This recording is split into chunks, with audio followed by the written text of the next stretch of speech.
So here is the Subaru BRZ factory subwoofer with the leftover hardware. I have another video with the installation. Yeah, it wasn't too bad. I think it took me maybe an hour and a half because of the video, but it wasn't bad at all. Plug and play was pretty good. Since I have the cargo mat, one thing I did have to do was move the bracket down. It was sitting about here, and I moved it down about half an inch or something like that, so that the subwoofer can sit level on the bottom, and then the bracket here will still fit in place. There's no real pictures that I've seen online other than like this view here, so I don't know if people just don't know about it, they weren't interested in it. I'm gonna give you my personal thing behind it. Didn't really get a good look at it myself. I already tried it out, but I haven't really looked at it. So let's see. So here's the built-in amp. I think they said it was 100 watts, which doesn't sound like a lot, but honestly, what I heard, I liked it based on the music that I listened to. It sounded really good to me. It all comes down to what your preference is, what you believe. The quality of this one is pretty sturdy. It's imagine it feels like a plastic. It doesn't feel like it's fiberglass. If you look at the old screw hole and the way it kind of came apart, it definitely looks like plastic to me. I don't think it's fiberglass. It feels like a nice, hard, rigid plastic. Let's see. Down at the bottom, it looks like it was, I don't know what that process is called. I call it plastic welding because it kind of fuses two plastics together. There's kind of around the edge, there's kind of all around it, and then there's like this tar or maybe resin to help seal it. It's personally, I think it was kind of punchy. It was definitely, for my preference, I definitely like a harder hitting thump. There is, the only mixing you can do, there's of course no controls on this thing. The only mixing you can do is going to be on the factory radio, which, you know, I personally kind of getting used to it. I can't say I don't like it because I'm not used to it or I hate it, but it's definitely interesting.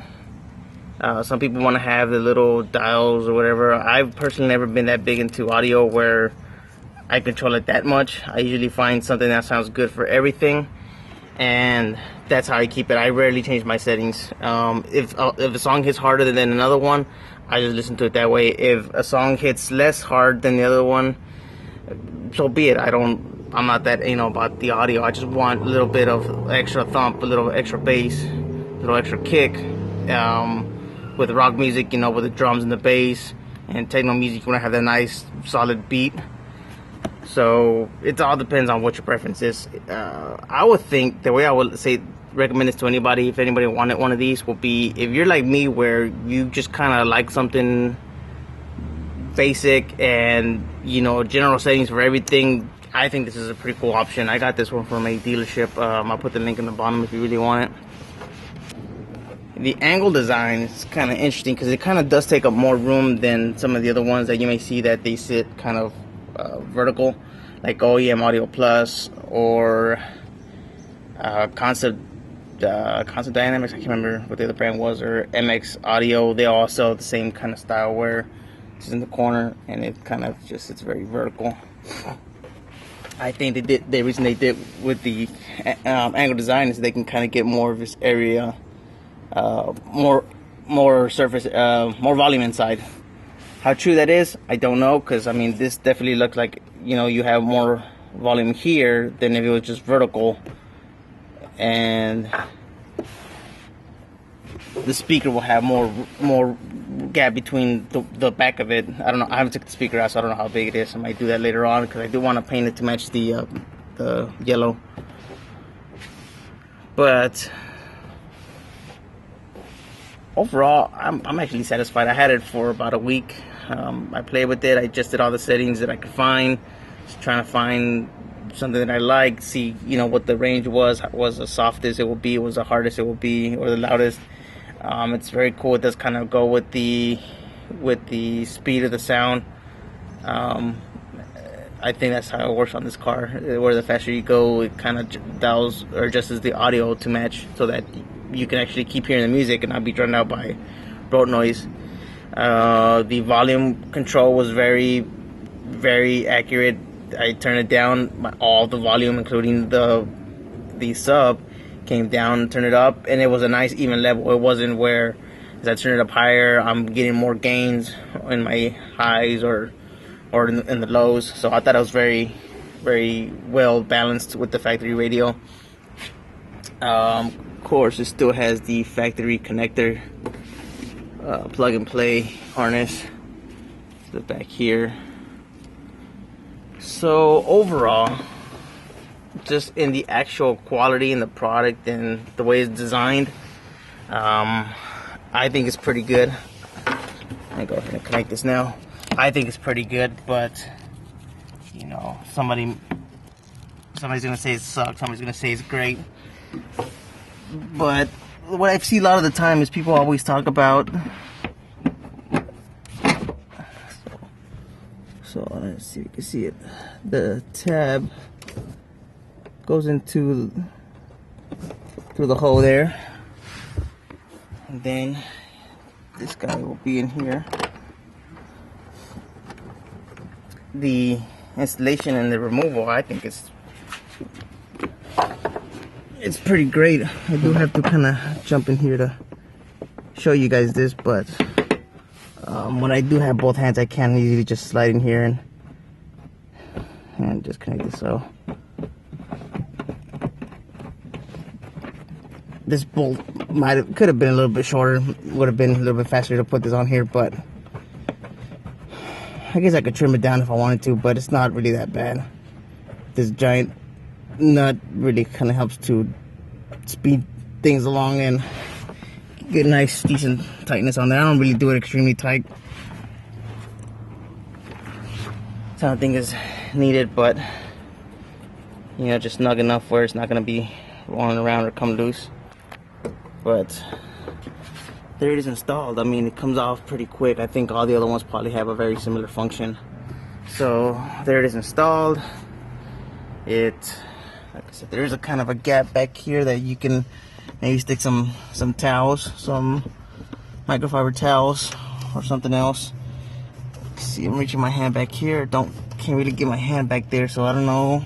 It's right against the body.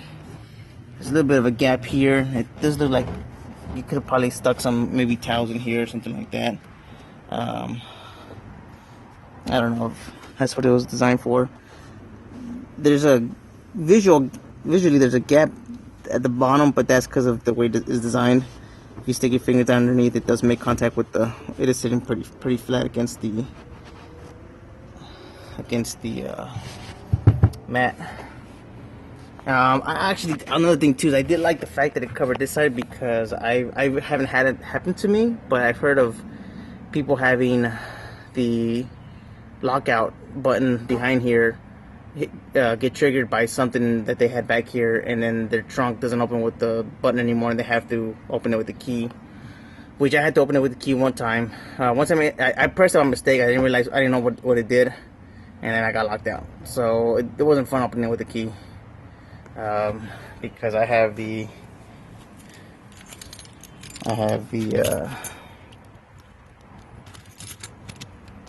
key here that has like no handle, so opening with this guy wasn't very fun. So I do like the fact that it does keep it in this corner here rather than this one over here.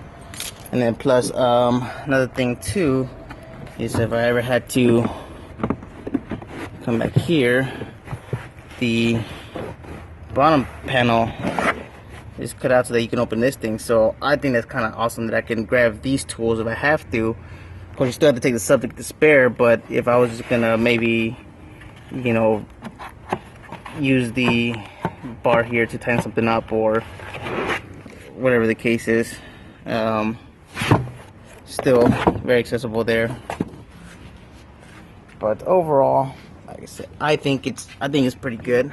I don't know why there's not any more reviews or any more talk about it. I looked up all over the internet, YouTube, forums, and people just say OEM Audio Plus. It's the first thing people will say if you want a sub. Which, if you want it, great. If you don't want it, there's other options out there. You don't have to go with what everybody wants. Try different things. See what you like. See what you don't like.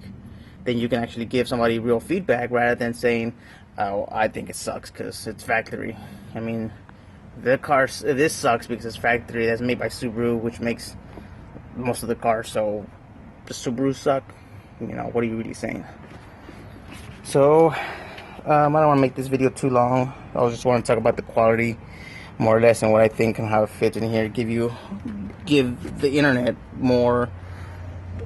a deeper look into the subwoofer, because, like I said, not that many people have it that I've seen, that I've tried to find. So I think it's great. I think it's cool. I think it's definitely, if you're interested in it, check it out. You might like it. $500. Has the amp, has the wiring, factory plug and play, has a subwoofer already in there. So I thought it was a pretty good deal.